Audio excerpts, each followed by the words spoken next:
दूसरा जो है,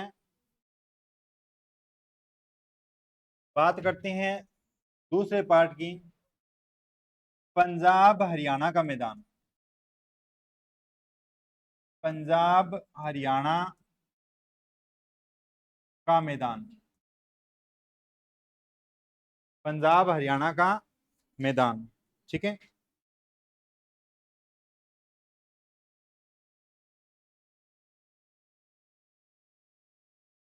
पंजाब हरियाणा का मैदान, इसमें सबसे पहले तो देखो, अगर पंजाब हरियाणा की बात करें तो इस मैदान का निर्माण जो किया जाता है वो सतलज जो रिवर है और उसकी जो सहायक नदियां हैं उनके द्वारा इस मैदान का निर्माण किया जाता है। किस तरह से, अगर आपने देखें,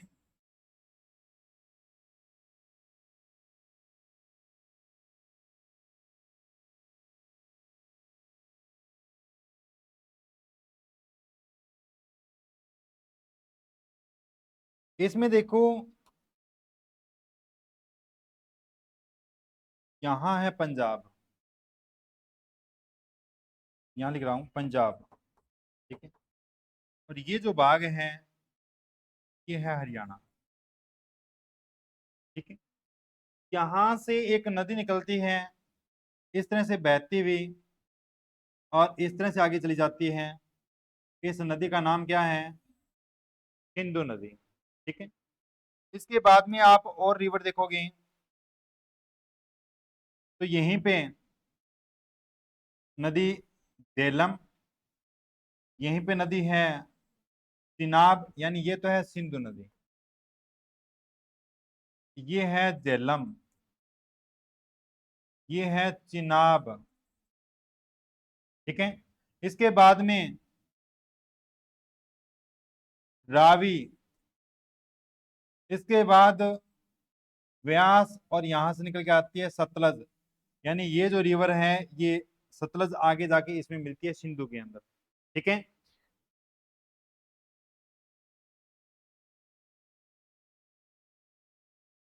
इसमें मिलती है। इस नदी का नाम है सतलज। यानी उत्तर से दक्षिण जो क्रम है इन नदियों का, सबसे उत्तर में नॉर्थ में है सिंधु, इसके बाद में है झेलम, इसके बाद है चिनाब, इसके बाद रावी, और इसके बाद है व्यास। ये व्यास नदी जो है इस सतलज में मिलती है और भारत में ही मिल जाती है। इसमें भारत के अंदर ही मिल जाती है। जहां पे व्यास और सतलज में मिलती है वहां पे बना हुआ है हरिके बिराज, जहां से निकाली गई है आईजीएनपी। क्या निकाली गई है? आईजीएनपी। ठीक है। सतलज और व्यास का जहाँ पे संगम होता है वहां पे हरिके विराज का निर्माण किया गया है और वहां से आईजीएनपी का उद्गम होता है, ओरिजिन ऑफ आईजीएनपी। अब देखो इनके बीच का जो भाग है ये दो नदियों का क्षेत्र है। और पंजाब, ये जो शब्दावली है पंजाब की, इसका यदि आप संधि विच्छेद करोगे तो पंच प्लस आब। आब का मतलब होता है नदियां, नदी क्षेत्र। ठीक है। नदी निर्मित क्षेत्र। पंच का मतलब है पांच। आपने हिंदी के अंदर एक संधि पढ़ी होगी, व्यंजन संधि। ठीक है। व्यंजन संधि में आपने ये पढ़ा होगा बे, जब भी किसी व्यंजन के बाद में अगर कोई स्वर आए, ठीक है, तो ये व्यंजन जो है यदि पहला वर्ण है तो ये तीसरे वर्ण में चेंज हो जाता है। तो च के बाद में ये स्वर आ रहा है आ, तो ये जो च है वो किस में चेंज हो जाता है? जय में, यानी जय वर्ग का जो तीसरा वर्ण है वो जय हो जाएगा। तो इस तरह से इसका नाम होता है पंजाब। ठीक है।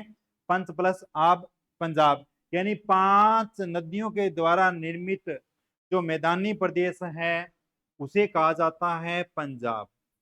ठीक है। पांच नदियों के द्वारा निर्मित जो मैदानी प्रदेश है उसे क्या कहते हैं? पंजाब कहते हैं। ये बात आप समझ में आई आप? अब इसमें पांच नदियां हैं कौन कौन सी? तो पांच नदियों की यदि पंजाब की बात करें तो यहाँ पे नदियां आती है झेलम, चिनाब, रावी, व्यास और सतलज। ये 5 नदियां हैं जो इस पंजाब का निर्माण करते हैं, झेलम, चिनाब, रावी, व्यास और सतलज। ठीक है। अब इनके बीच का जो क्षेत्र है वो क्या क्या कहा जाता है, किस तरह से ये आब हो गया, और अगर इसको मैं लिख दूं दोआब, तो इसका अर्थ क्या हो जाएगा भी दो नदियों के बीच का क्षेत्र, दो नदियों के बीच का क्षेत्र। यानी ये जो नदियां हैं इनके जोड़े के अंदर, यानी दो दो नदियों के बीच का जो क्षेत्र पाया जाता है उसे अलग अलग नाम से जाना जाता है, और यहीं से क्वेश्चन पूछा जाता है कि व्यास और सतलज के बीच का जो दोआब है उसे किस नाम से जानते हैं, व्यास और रावी के बीच का जो दोआब है उसे किस नाम से जानते हैं। तो ये 4 दोआब जो है निर्मित है इन 5 नदियों के द्वारा। हालांकि झेलम और सिंधु नदी जो है इनके बीच में भी एक दोआब है, उसको भी अपने पढ़ेंगे। ठीक है। अब मैं बात करता हूं दोआब की, कि जो दोआब हैं वो कौन कौन से हैं। तो देखो, सबसे उत्तर में जो है नदी इस तरह से बहती है, इस नदी का नाम क्या है, सिंधु नदी। ठीक है। इसके बाद में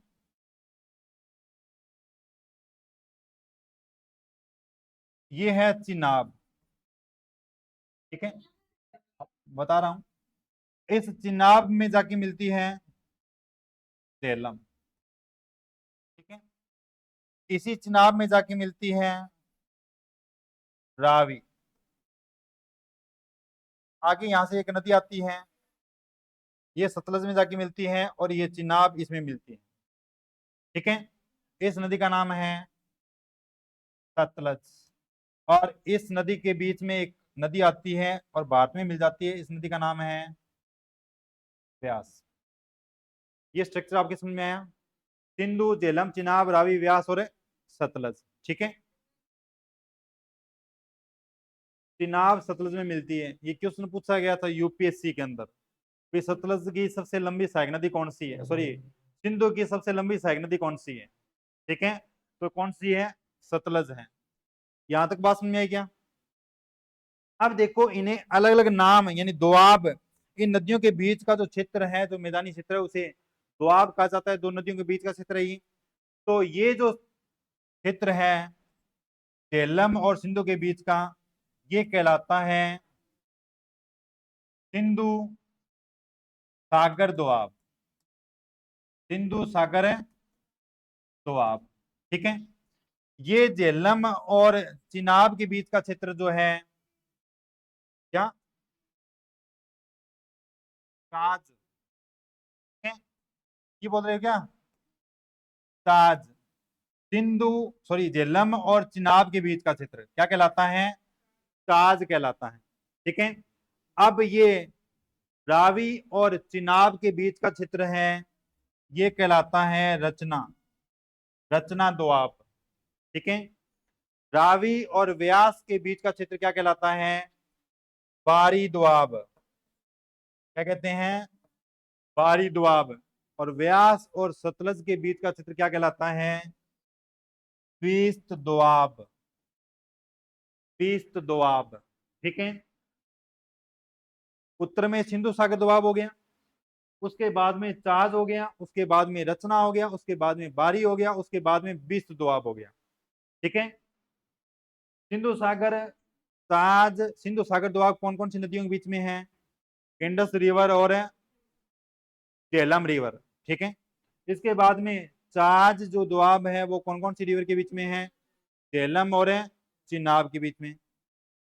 रचना जो दोआब है वो चिनाब और रावी के बीच में। रावी और व्यास के बीच में कौन सा दोआब है, बारी। और व्यास और सतलज के बीच में कौन सा दोआब है, पीस्त दोआब है। ठीक है। इनका उत्तर से दक्षिण क्रम भी इसी तरह से ध्यान में रखना, कौन सी नदियों के बीच में कौन सा दबाव आता है। तो ये है, कितने दबाव हो गए, 5। इनमें से जो पंजाब के मैदान का जो निर्माण किया जाता है वो मुख्यतः 4 ही दोआब पड़े जाते हैं। अगर आपसे पूछ ले भी पूर्णतः भारत में स्थित दोआब कौन सा है, इनमें पूर्णतः भारत में स्थित दोआब कौन सा है, तो कौन सा है, पिस्त दोआब पूर्णतः भारत में दिखाई देता है। पिस्त दोआब पूर्णतः भारत में दिखाई देता है, यानी जो भारत में फैला हुआ दोआब कौन सा है इसमें पूर्णतः, तो कौन सा है, व्यस्त दोआब है। ठीक है, यहाँ पे दोबारा अलग से लिख देता हूं, एक तरफ दोआब के नाम इस तरह से लिख लो, दोआब और नदियां। अगर बात करें सिंधु सागर दोआब की, सिंधु सागर दोआब, तो ये हो जाएगा कौन सी रिवर है, सिंधु और झेलम, मध्य का भाग है। हाँ दोआब भी कहते हैं, ठीक है, इंग्लिश में दोआब भी कहते हैं। दूसरा है ताज दोआब, झेलम और चिनाब।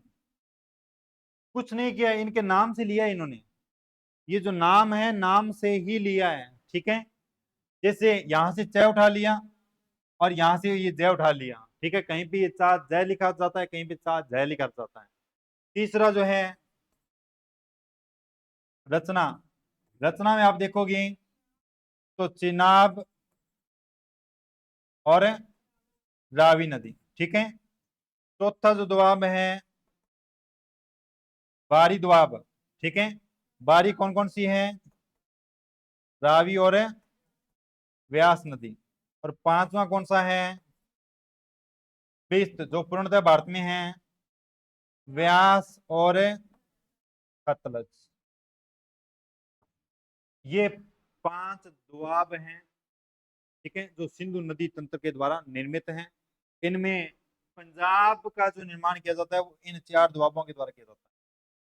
ठीक है, पांच नदियां हैं, चार दोआब हैं जो पंजाब के अंदर है। पंजाब का मैदान या पंजाब हरियाणा का जो मैदान पड़ते हैं वो मुख्यतः इन्हीं दोआबों के द्वारा निर्मित है। बात समझ में आ गई क्या? यहां से जो क्वेश्चन पूछा जाएगा वो क्वेश्चन ये पूछा जाएगा, विरचना दोआब कौन सी नदियों के बीच का भाग है, ताज दोआब कौन सी नदियों के बीच का भाग है। ठीक है, या इनका क्रम पूछा जा सकता है, नॉर्थ से साउथ या साउथ से नॉर्थ की तरफ। ठीक है, यहां तक बात समझ में आ गई, सभी ने उतार लिया ये। आगे देखो, एक ये सतलज नदी के दक्षिण के अंदर हरियाणा और पंजाब में कुछ मैदानी क्षेत्र फैला हुआ है अलग से। ठीक है, तो उसे कहा जाता है मालवा का मैदान, मालवा का मैदान। मालवा का पठार कहाँ है, प्लेट्यू ऑफ मालवा, मालवा का पठार तो है मध्य प्रदेश में। अगर पूछ ले मालवा का मैदान है तो ये पड़ता है हरियाणा और पंजाब के अंदर। ठीक है, यानी सतलज नदी के दक्षिण में क्या, हाँ इसमें है, इसी में लिखवा रहा हूं, ये सतलज नदी के दक्षिण में समतल मैदान, क्या,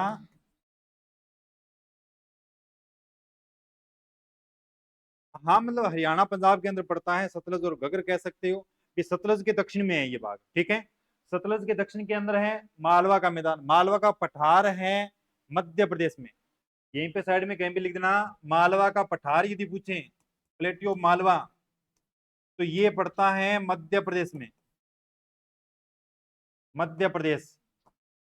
आप देखते हो हाड़ौती का पठार दक्षिणी पूर्वी पठारी प्रदेश राजस्थान के अंदर जो है, ठीक है, ये मालवा पठार का नॉर्थ वाला भाग माना जाता है, उत्तरी भाग माना जाता है। ठीक है, तो मालवा पठार का उत्तरी भाग कौन सा है, हाड़ौती का पठार, जो अपने राजस्थान में पड़ता है। मालवा पठार कहाँ पे है, मध्य प्रदेश में। मालवा का मैदान कहाँ है, हरियाणा और पंजाब के अंदर, सतलज नदी के साउथ में जो भाग है। ठीक है, इसके अलावा एक आपने खादर पढ़ा था, एक आपने बांगर पढ़ा था, पढ़ा था। खादर यानी नवीन जलोढ़, बांगर यानी पुराना जलोढ़। और मैंने आपको यहाँ पे ये भी बताया था कि खादर वाला भाग अपेक्षाकृत नीची भूमि होती है, लो लैंड एरिया होता है ये। ठीक है, और ये भाग थोड़ा ऊंचा होता है। तो ये जो खादर है या निम्न भूमि क्षेत्र जो है पंजाब में कहलाता है बेट। क्या? हाँ, खादर जो है ये कहलाता है पंजाब के अंदर बेट। और बांगर वाला जो रीजन है ये कहलाता है पंजाब में दाया। क्या कहते हैं? दाया।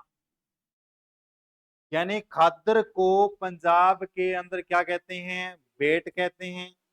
या कह सकते हैं भी पंजाब के अंदर जो निम्न भूमि क्षेत्र है, निम्न भूमि उपजाऊ क्षेत्र है, उसे क्या कहा जाता है पंजाब में? तो बेट कहा जाता है। और बांगर को क्या कहते हैं? दाया कहते हैं। ठीक है, ये दोनों ही शब्दावली पंजाब में यूज की जाती है, पंजाब के अंदर।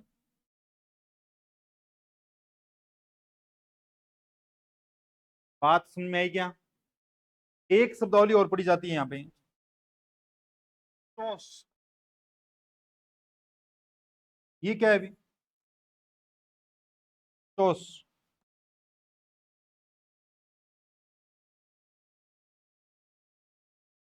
ये सतलज नदी जो है ये पंजाब हरियाणा के अंदर गहरे गहरे खड्डों का निर्माण करती है। ठीक है, यानी ये जो पंजाब हरियाणा में सतलज नदी जो है, सतलज नदी के द्वारा गहरे गहरे खड्डे यानी डीप रेविन्स,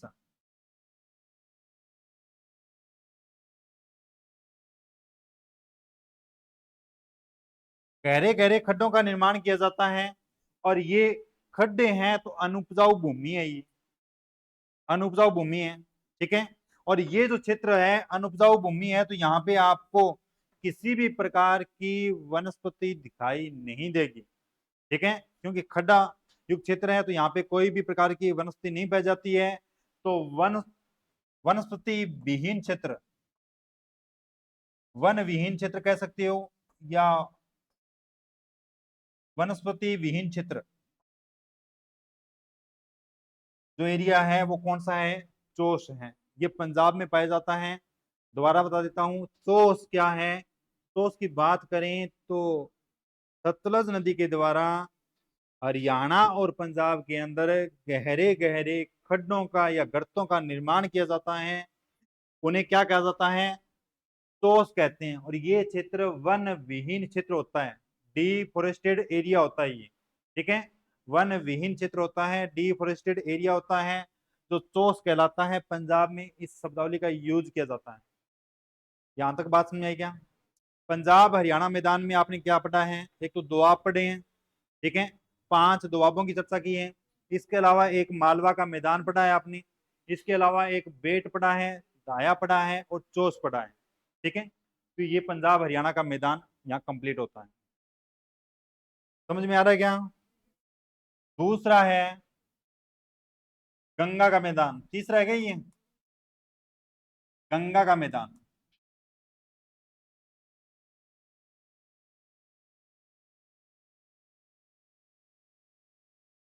गंगा का मैदान। ठीक है,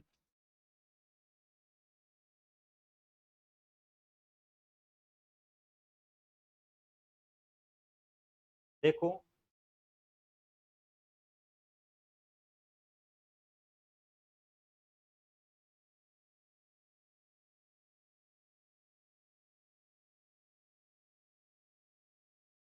दिल्ली वाला एरिया जानते हो आप कहाँ है? ठीक है, उसके बाद में आप आगे बढ़ोगे तो एक नाम आता है इलाहाबाद, से प्रयागराज के नाम से जानते हैं। ठीक है, इलाहाबाद या प्रयागराज। इसके बाद आगे की तरफ बढ़ोगे तो आपको एक नाम दिखाई देगा,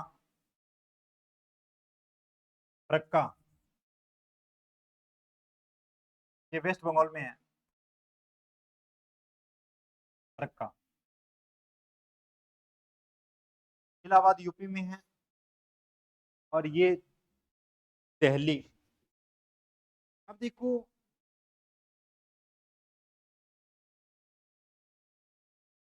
अगर बात करें अपने इस दिल्ली की, तो यहां से लगा के और इस इलाहाबाद प्रयागराज गंगा नदी कहाँ से निकलती है?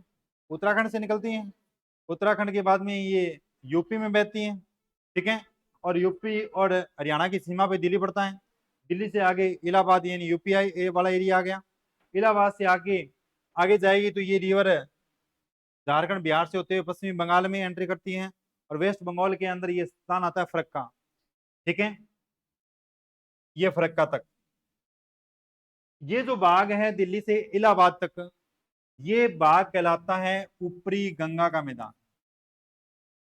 कौन सा मैदान है? ऊपरी गंगा का मैदान, ठीक है। इलाहाबाद से फरक्का तक जो भाग है ये कहलाता है मध्य गंगा का मैदान। मध्य गंगा का मैदान, मिडल गंगा, ठीक है। और फरक्का से आगे जो असम का मैदान आप पढ़ते हो वहां तक ये कहलाता है नीमन गंगा का मैदान या निचला गंगा का मैदान, लो प्लेन ऑफ गंगा, गंगा का मैदान, नीमन गंगा का मैदान। गंगा के मैदान को तीन पार्ट्स में डिवाइड करते हैं। एक तो ऊपरी गंगा का मैदान, ठीक है, दूसरा मध्य गंगा, और तीसरा नीमन गंगा या निचली गंगा का मैदान। अब ये जो मैंने यहाँ पे लाइनें खींची है, ये दिल्ली है, इलाहाबाद है, यहां से जो इक्वल रेनफॉल लाइन जो गुजरती है वो 100 सेंटीमीटर गुजरती है। 100 सेंटीमीटर इक्वल रेनफॉल लाइन यानी समवर्षा रेखा। हाँ, इक्वल रेनफॉल लाइन यानी 100 सेंटीमीटर समवर्षा रेखा गुजरती है। आप इस 100 सेंटीमीटर से इस तरफ जाओगे तो वर्षा कम होती चली जाती है। आप इंडिया में पढ़ते हो कि इंडिया के अंदर इस तरह से बंगाल की खाड़ी का जो मानसून आता है वो हिमालय के पैरेलल में आगे बढ़ता है और अपनी आर्द्रता खो देता है। आगे की तरफ ज्यों ज्यों आगे बढ़ता है तो वो वर्षा की मात्रा कम होती चली जाती है।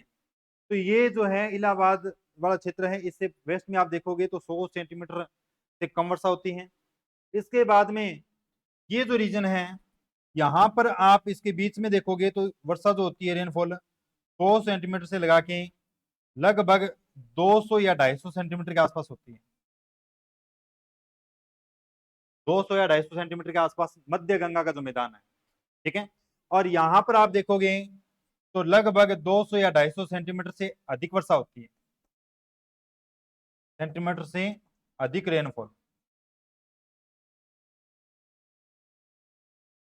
वर्षा की बात कर ली भी, नीमन गंगा का मैदान है या नॉर्थ ईस्ट जो स्टेट हैं वहां पर आप देखते हो भी भारत में सर्वाधिक वर्षा होती है, ठीक है। तो ये वही रीजन है, यहाँ पर लगभग 200 सेंटीमीटर से ऊपर वर्षा रहती है। 200 या 100 के बीच की जो वर्षा है वो मध्य गंगा का मैदान हो गया। 100 से जो कम वर्षा है वो ऊपरी गंगा का मैदान हो गया। यानी गंगा के मैदान में आप ये गंगा नदी के अंदर आप मुहाने से जब उद्गम की तरफ जाते हो तो वर्षा की मात्रा घटती हुई चली जाती है। यानी मुहाना यानी एस्चुरी ये हो गया, और मुहाना जहां से ओरिजिन होता है तो इस मुहाने से उद्गम की तरफ जाती हो तो गंगा के मैदान के अंदर वर्षा की मात्रा घटती हुई चली जाती है, ठीक है, डिक्रीज होती हुई चली जाती है। अब देखो अगर इनकी हाइट की बात करें, एवरेज ऊंचाई जो है क्या नाम बता दिया नहीं, ये ऊपरी गंगा का मैदान।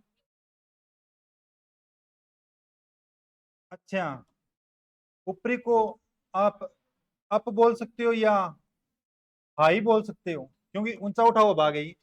हाई प्लेन ऑफ गंगा, ठीक है, मिडल प्लेन ऑफ गंगा और लो प्लेन ऑफ गंगा, ठीक है। हाई बोल सकते हो, हाई सही रहेगा इसमें। अब हाइट की बात करें तो हाइट जो है इस बाग की जो हाइट है वो लगभग 50 मीटर के आसपास दिखाई देती है आपको। 50 मीटर के आसपास आपको यहाँ पे इसकी एवरेज हाइट आपको दिखाई देती है, ठीक है।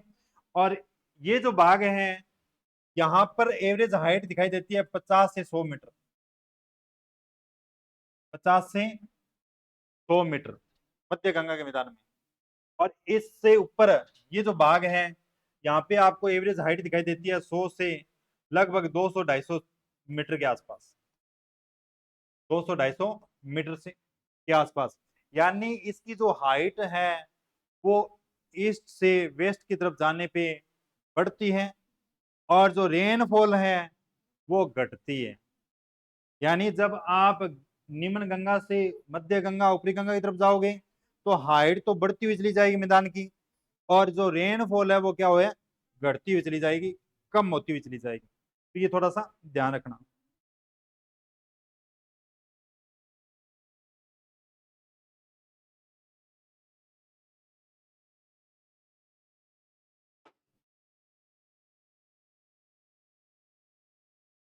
यहां तक बात समझ में आ गई क्या? और यदि देखें अपने तो ऊपरी गंगा का जो मैदान है, यहाँ पे है ऊपरी गंगा का मैदान, ये है निम्न गंगा, सॉरी मध्य गंगा, मध्य गंगा का मैदान, और ये है निम्न गंगा का मैदान।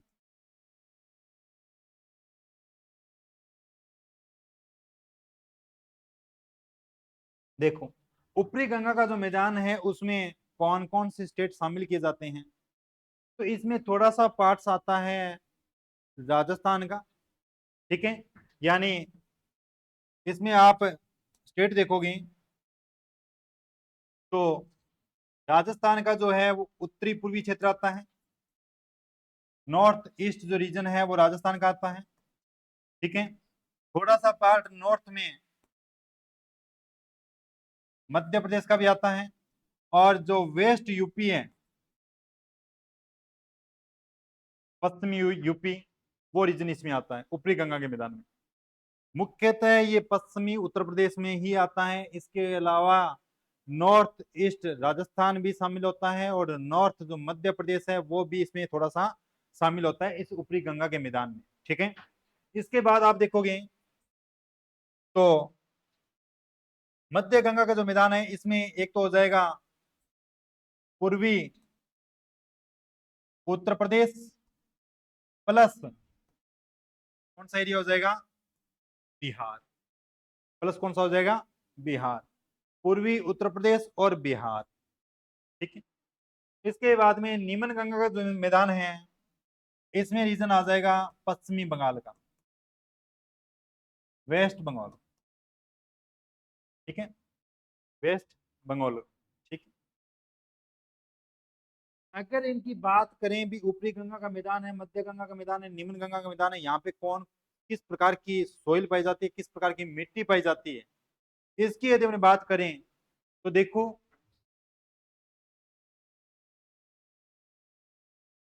यहाँ पर जो ऊपरी गंगा का मैदान है यहाँ पे जो मिट्टी दिखाई देती है आपको वो रेत, जिसे कह सकते हो सैंड, यानी इनके जो कणों का व्यास है, डायमीटर जो है वो थोड़ा सा बड़ा होता है।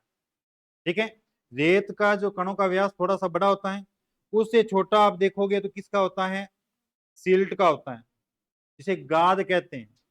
ठीक है, और सिल्ट से छोटा जो कण होता है उसे बोलते हैं कले, चिक्का कहा जाता है उसे, चिकनी मिट्टी जिसे आप पढ़ते हो। तो यहाँ पर पाई जाती है सैंड ऊपरी गंगा के मैदान में। ठीक है, यहाँ पे आपको दिखाई देगी सिल्ट, ठीक है, जिसे गाद कहते हैं, और यहाँ पे आपको दिखाई देगी क्ले, जिसे चिक्का कहा जाता है, चिकनी मिट्टी कह सकते हो, क्ले। ठीक है, यानी रेत को जो होती है ये, या बजरी जो आप पढ़ते हो, इसको व्यास के आधार पे अलग अलग भागों में डिवाइड किया जाता है। ठीक है, तो ये जो रेत है इनके कणों का जो डायमीटर है व्यास अब ज्यादा होता है, इससे छोटा यदि आप देखोगे तो सिल्ट कहलाता है, गाद कहलाता है, इससे छोटा जो होता है वो क्ले कहलाता है। तो ऊपरी गंगा का मैदान है, यहाँ पे सैंड पाई जाती है, मध्य गंगा का मैदान यहाँ पे सिल्ट पाई जाती है और निम्न गंगा का मैदान यहाँ पे चिकनी मिट्टी या चिक्का मिट्टी, आपको क्ले सोइल जो है वो दिखाई देती है। ठीक है, और यदि बात करें तो यहाँ पे फसलों की बात करें, क्रॉप जो है वो कौन कौन सी यहाँ पे उत्पादित की जाती है या प्रोडक्शन होता है। तो ऊपरी गंगा का मैदान है, यहाँ पर मुख्यतः गेहूं और चावल गन्ना, गेहूं प्लस चावल प्लस गन्ना। ठीक है, गेहूं चावल और गन्ना। इसके बाद में मध्य गंगा का जो मैदान है, यहाँ पे चावल प्लस कपास और गेहूं, चावल कपास और गेहूं। ठीक है, इसके बाद में निम्न गंगा का मैदान है, यहाँ पे चावल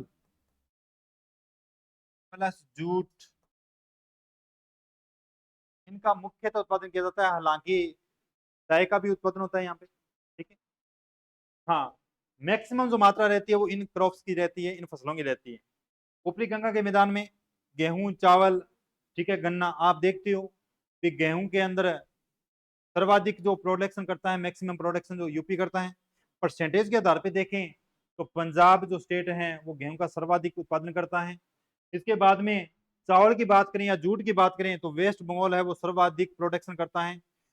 भारत के अंदर जो 28 स्टेट हैं उनमें से एकमात्र ऐसा स्टेट है पश्चिमी बंगाल जो चावल की तीनों किस्मों का उत्पादन करता है, यानी पूरे साल चावल की फसल होती है यहाँ पे। चावल की 3 किस्में होती हैं, अमन, बोरो और ओस। ठीक है, ये तीनों जो किस्में हैं, ये तीनों वैरायटी यहाँ पे उत्पादित की जाती है वेस्ट बंगाल के अंदर। यही कारण है भी पश्चिमी बंगाल जो है वो भारत में सर्वाधिक राइस का प्रोडक्शन करता है। ठीक है, अमन ओस बोरो, अमन ओस बोरो। जब अपने फसलें पढ़ेंगे उस टाइम बताऊंगा अमन ओस बोरो। ये अलग अलग ऋतुओं के अंदर अलग अलग सीजन में इनका प्रोडक्शन होता है, अमन ओस और बोरो। ठीक है, यहां तक बात समझ में आई क्या? अब आगे इसका करते हैं थोड़ा सा वर्गीकरण। ये लिख लिया क्या?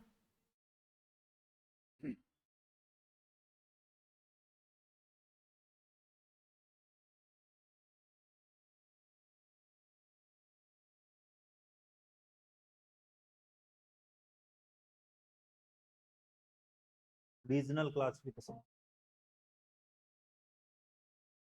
Regional classification. ठीक है, अब देखो सबसे पहला है ऊपरी गंगा का मैदान। ठीक है, इसके बाद है मिडिल गंगा का मैदान। इसके बाद है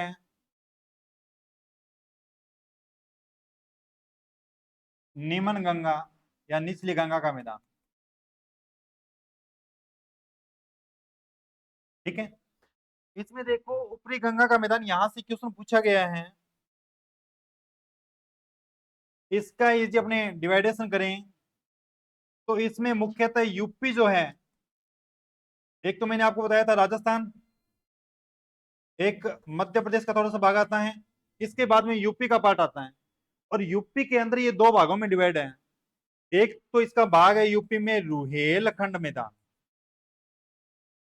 रुहेलखंड का मैदान, और एक कहलाता है अवध का मैदान, अवध का मैदान।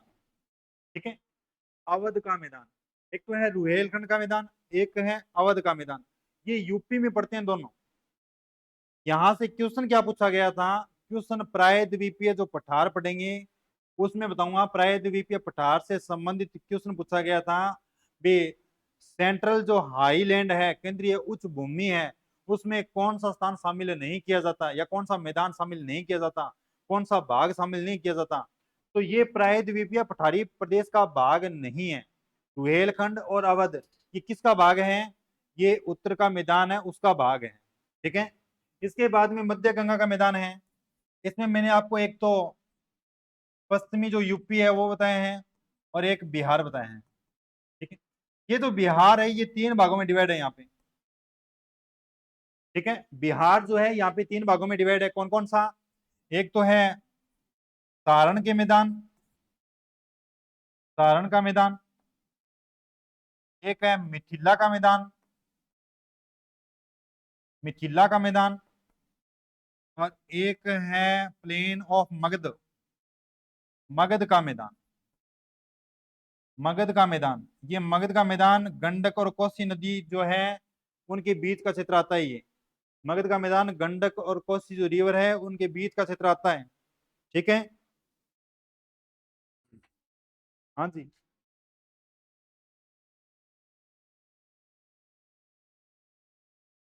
जी,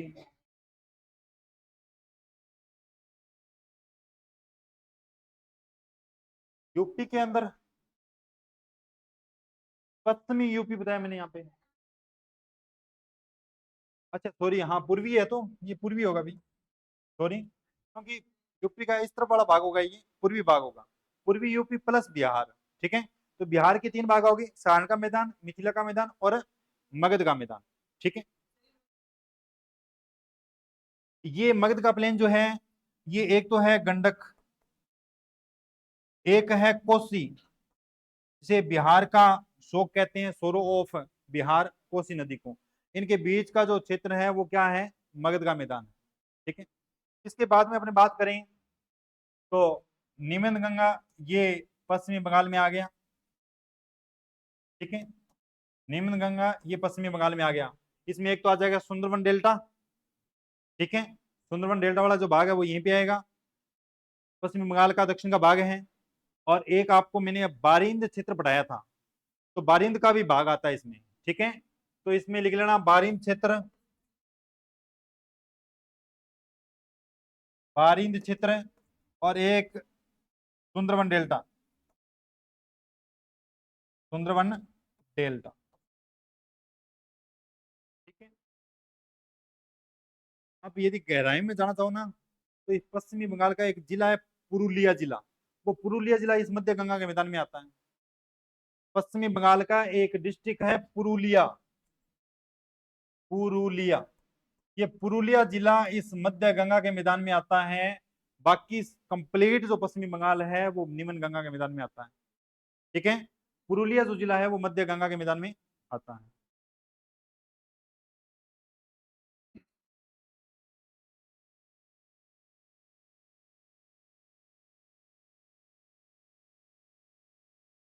अब जो ये बिहार है ना, मध्य गंगा का मैदान है।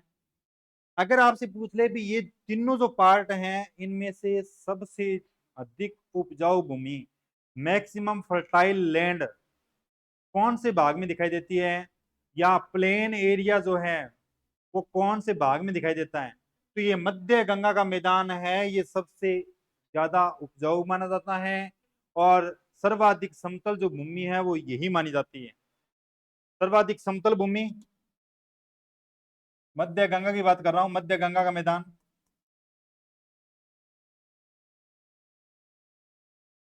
ये एक तो सर्वाधिक समतल, और दूसरा सर्वाधिक उपजाऊ, मैक्सिमम फर्टाइल, उपजाऊ भूमि। ठीक है, अब मैंने आपको बताया था जब कोई भी रिवर समतल जगह पर बहती है, फ्लो करती है, तो वो सर्पाकार आकृति में बहती है। ठीक है, जिसे बोलते हैं विसर्प, यानी इस तरह से आकृति में बहती है रिवर, इसी क्या बोलते हैं? विसर्प। इंग्लिश में कहा जाता है इसे मियांडर, क्या कहते हैं? मियांडर। और मैंने ये झेलम नदी के बारे में बताया था आपको कि झेलम नदी है वो कश्मीर घाटी के अंदर मियांडर का निर्माण करती है, विसर्पाकार आकृति में बहती है। और इस मियांडर से बनने वाली जो लेक है वो कहलाती है ऑक्सबो लेक, या इसे कहते हैं गोखपुर झील। क्या कहते हैं, गोखुर झील, ऑक्सबो लेक।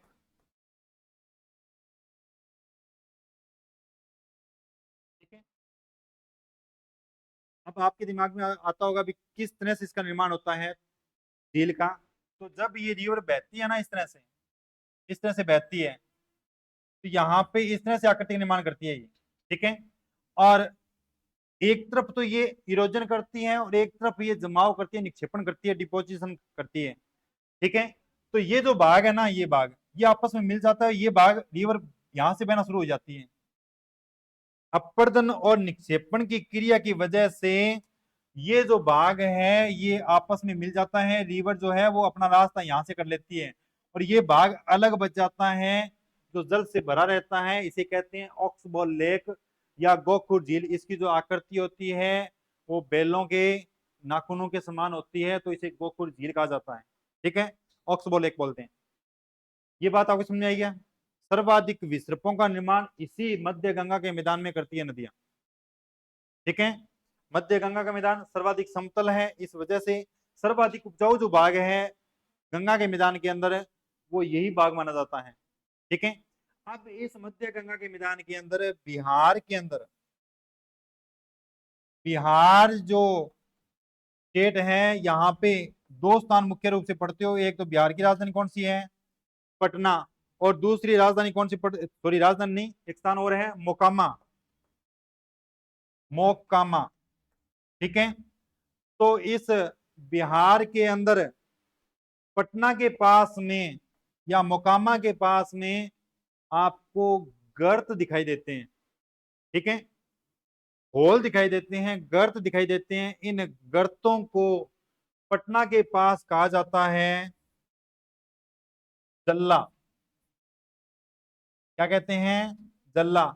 यानी बिहार जो स्टेट है वहां पर इस गंगा नदी के द्वारा यत्र तत्र गर्तों का निर्माण किया जाता है, डीप होल का निर्माण किया जाता है। ठीक है, गर्त, डीप होल यानी गहरे गर्तों का जो निर्माण किया जाता है इन्हें कहा जाता है, पटना के पास जल्ला कहते हैं और मोकामा के पास इन्हीं गर्तों को टाल कहा जाता है। क्या कहते हैं, टाल कहते हैं। ठीक है, जल्ला और टाल, बात समझ आ गई क्या? इसके बाद में एक आपने बात की थी क्या, इसमें समझने वाली कोई बात ही नहीं है। देखो बिहार के अंदर ये जो गंगा नदी है ना, ठीक है, ये जब बहती है तो गर्तों का निर्माण करती है। गर्त तो जानते हो, खड्डे जो होते हैं। ठीक है, तो गर्तों का निर्माण करती है। इन गर्तों को बिहार की जो राजधानी है पटना, वहां पे एक नाम दिया जाता है जल्ला। क्या कहते हैं, जल्ला। जिया की अपने ग्रामीण एरिया के अंदर घरा अंदर जो आप बट्ठल बोला नहीं भी, मैं हरियाणा में पता है क्या बोला है, हरियाणा में क्या कहा जाता है उसे, तासड़ी कहा है, तासड़ी। यानी अलग अलग क्षेत्रीय भाषा के अंदर नाम है। तो आज का गर्त है, गर्ता ने पटना में बोला है जल्ला। ठीक है, और मोकामा जो क्षेत्र है वहां पे, ये मोकामा भी बिहार में पड़ता है, यहाँ पे इन गर्तों को कहा जाता है टाल। क्या कहते हैं, टाल कहते हैं। ठीक है, में आ गया क्या? अब अपनी बात करें नीमन गंगा का मैदान जो वेस्ट बंगाल में था, नीमन गंगा मैदान, इसमें कहाँ पे है ये, पश्चिमी बंगाल में है। और ये पश्चिमी बंगाल जो है यहाँ पर भी कुछ निम्न भूमि क्षेत्र है, लो लैंड एरिया है। इस वेस्ट बंगाल के अंदर निम्न भूमि क्षेत्र, भूमि क्षेत्र और कहीं कहीं पे उच्च भूमि क्षेत्र है, उच्च भूमि क्षेत्र यानी ऊंचा उठा हुआ भाग, इसी गंगा का भाग माना जाता है। तो ये जो निम्न भूमि क्षेत्र है ना, ये पश्चिमी बंगाल में कहलाता है बिल। क्या कहते हैं, बिल। ठीक है, बिल कहलाता है। और उच्च भूमि क्षेत्र जो है, हाईलैंड एरिया जो है, ये कहलाता है चर। क्या कहते हैं, तर। यानी वेस्ट बंगाल के अंदर या निम्न गंगा का जो मैदान है उसमें उच्च भूमि क्षेत्र जो है, हाँ निम्न भूमि क्षेत्र है उसे बिल कहते हैं, और उच्च भूमि क्षेत्र उसे क्या कहते हैं, तर कहते हैं। ठीक है, यहाँ तक बात आपको समझ में आ गई क्या? इसी के साथ आपका ये गंगा का मैदान कंप्लीट हो गया। ठीक है, अब अपनी बात करते हैं, लास्ट थोड़ा सा बचता है आपके, है अरे उसमें कुछ नहीं है, ब्रह्मपुत्र नदी के बारे में थोड़ा सा है, 2-4 लाइनें हैं। ठीक है, ये कंप्लीट हो जाएगा अपना ब्रह्मपुत्र का मैदान। उसमें जो इंपॉर्टेंट बात है वो एक ही है, ब्रह्मपुत्र का मैदान। ये मैप के माध्यम से कल बता दूंगा, थोड़ा सा देख लो इसको। ब्रह्मपुत्र का मैदान मैंने आपको बताया था कौन से स्टेट में पाया जाता है, असम में। यानी ब्रह्मपुत्र नदी जो है मैदान का जो निर्माण करती है वो असम राज्य में करती है। ठीक है, और यदि बात करें अपने, तो जब भी कोई रिवर बहती है इस तरह से, ठीक है, इस तरह से कोई रिवर आ रही है,